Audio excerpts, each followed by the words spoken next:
बकौल इमरान खान साहब के, ये इमरान खान साहब ने सीरत नबी पर रिसर्च के लिए एक अलकादर यूनिवर्सिटी बनाने का फैसला किया, जहां पे जदीद उलूम भी पढ़ाए जाएंगे। ये यूनिवर्सिटी इस वक्त बनी हुई है और यहां पे जो है वो बच्चे तालीम हासिल कर रहे हैं। इस यूनिवर्सिटी के लिए मलिक रियाज ने जो है वो स्पॉन्सर किया, उन्होंने जमीन वगैरह भी दी। बहुत सारे और इन्वेस्टर्स हैं जिन्होंने उसके अंदर इन्वेस्ट किया, बहुत सारे लोगों ने उसके अंदर जो है वो चंदा दिया, जो लोग देते हैं चैरिटीज वगैरह। तो वो जब पैसा इकट्ठा हुआ तो फिर उसका इफ्तिताह हुआ। अच्छा, ये जो जमीन दी गई ना, मलिक रियाज ने जमीन दी थी, ये 2018 में दी थी। 2018 याद रखिएगा, 2018 के इख्तिताम पे ये जमीन मलिक रियाज ने दी थी और मई 2019 में इसका इफ्तिताह हो गया था।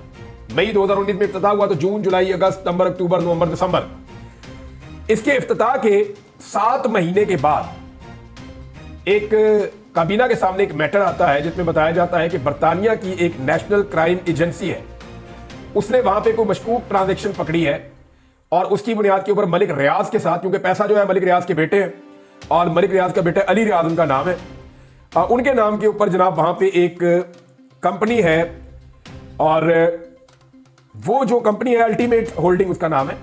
उस कंपनी के नाम के ऊपर वो उन्होंने एक प्रॉपर्टी खरीदी थी शरीफ खानदान से। आपको याद होगा जब पनामा केस आया था शरीफ खानदान पे 2016 में, तो उन्होंने बहुत तेजी में बेचने की कोशिश की थी कि बेच के हाइड पार्क को तो निकल जाए।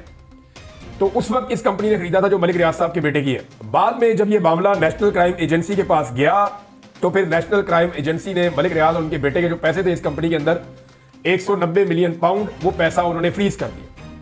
फिर मलिक रियाज साहब का और बरतानिया की जो नेशनल क्राइम एजेंसी है उनका एक मुआहिदा हुआ, खुफिया मुआहिदा, और उस मुआहिदे में यह तय पाया कि जनाब ये पैसा हम पाकिस्तान वापस ले जाएंगे। अब जब ये पैसा वापस पाकिस्तान लाने की बात हुई तो फिर पाकिस्तान की गवर्नमेंट को इसके बारे में पता चला, पैसे के बारे में। तो अब पाकिस्तान की गवर्नमेंट के पास 2 रास्ते थे जो इस काबीना के अंदर आए।